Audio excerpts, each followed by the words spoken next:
কি এত গন্ধ বেরোচ্ছে কিসের? গন্ধ বেরোচ্ছে। আজকে একটা জিনিস করেছি। কি করেছি তোমাদেরকে দেখাচ্ছি। কি দেখো, এ কি বিরিয়ানি? এটা বিরিয়ানি। গরম গরম বিরিয়ানি, কিরকম ধোঁয়া উঠছে দেখেছো? হুম। দেবো তোমাকে? হ্যাঁ, থালা দাও তাড়াতাড়ি। এখানে দিয়ে দিই।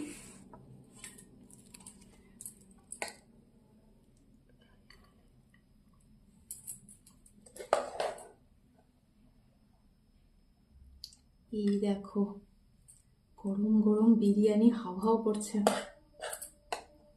এই সাইডে না একটু বেশি করে আলু ছিল, সেই জন্য আলুগুলো। ও, আমার তো জিভে জল চলে এসছে। একটু সাদা সাদা দিই। হোয়াইট বিরিয়ানি আজকে হচ্ছে, হোয়াইট বিরিয়ানি। ভালো হয়েছে। কে কে খাবে চলে এসো। আর দেবো তোমাকে? না না, ব্যাস ব্যাস। আর একটা চিকেন দিই, দাঁড়াও, চিকেনের পিসগুলো। ঠিক আছে। হুম। তো এখানে দেখো, 1 প্লেট বিরিয়ানি।